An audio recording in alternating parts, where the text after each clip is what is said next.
As you train and you get more time on the mat, you end up personalize some of the techniques that will work extremely well for you. Maybe won't be as easy as it is for you to others. But I'll start from a foundation. What I like you guys to understand is, if you're on the bottom, my main goal first is my arms close to my body, okay? Because every time I go with my elbow higher than my body line, he can also control my arm. Evidently, as you train more, a lot of things you can use as a bait to actually gain space to get out.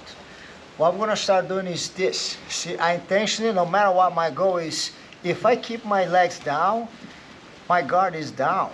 He can slide his knee across anytime to mount, or even have a knee on the stomach. What I mean is here. I wanna make sure that I'm this way, and what I like you guys to do, and we've done the drill 1,000 times. Hold me tight, Mark. When somebody squeezes me tight, my main goal is make sure I can breathe. That's it. If he's holding me so tight and I'm trying to push him away, that means the strongest person will always have the advantage. For me to get out, I need my opponent to move. And unfortunately, we have to develop patience. Because right now he's holding me tight.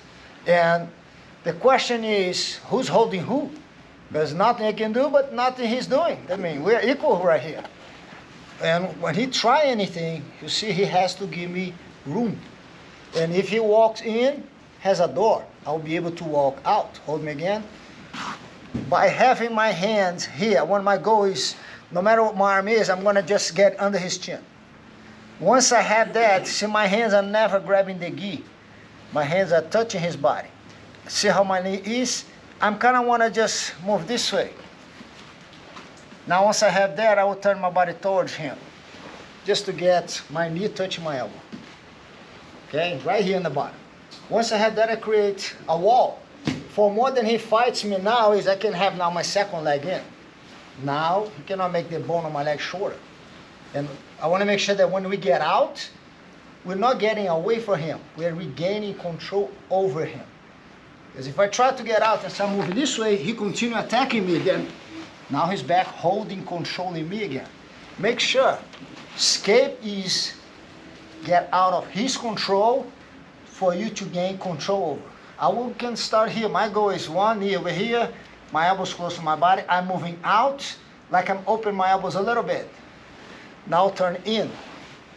Then I bring both legs. Now I control him. Here we go.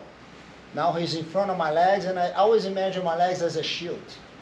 All right? Very simple. First thing we do is hands here, leg up.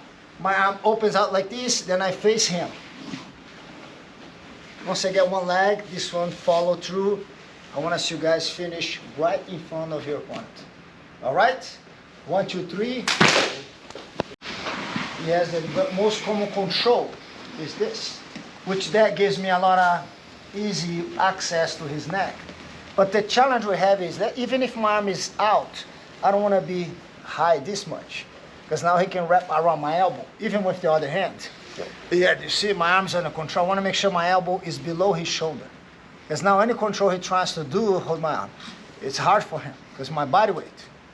The challenge, and I want you to understand, is if I try to move this way, my frame is stuck with him.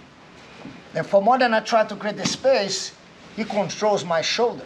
I want to make sure you understand, I always keep that leg touching his leg. Because if his leg is in front of my leg, mount.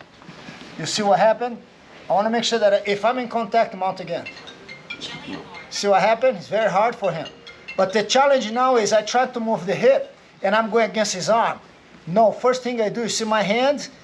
I was in a karate chop. Never push the hip. I'm actually moving head here this way. Follow me with your head. You see what happened? Head. Now hip. Now I create this space, and again, I touch my elbow on my knee. And once I have that, there's no way for him to regain control. I can stretch my body and still even control his arm. But the key now is my head will be the first one. Cross face, instead of the hip, the head. Now the hip. You change the angle by 5 minutes in the clock.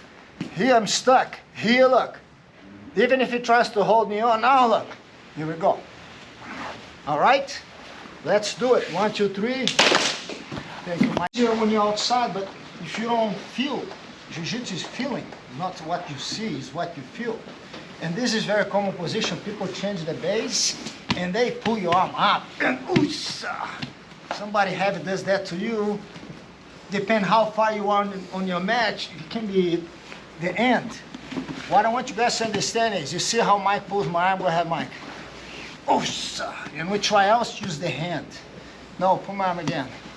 Pull it, Mike. What do you guys see now? I kind of connect my elbow to his body. Here. Now every time he tries to pull, his arm is on the way. And when he concentrates here, that's when I use that side to concentrate on his elbow. And I have my legs. Now we'll create a shield. When he put a lot over here, I'm going to be missing over here. It's important for you to understand is that only works if I connect my elbow to his body. Because normally people keep their elbow out. Now he's between my elbow and my body, which is very heavy. And when he switches base, but everything starts with my elbow connect to his body from what he tries to pull. And now see how my feet moves? I put my leverage on his elbow, and right away, elbow and knees come together. And once that happens, keep going until you're right in front of the person. Switch side for me. If I concentrate on my hands, he's gonna get my arm, yes. Concentrate on the elbow. Whenever he pulls up, I literally push his stomach. And that hand is right here. And move in, all right? 1, 2, 3.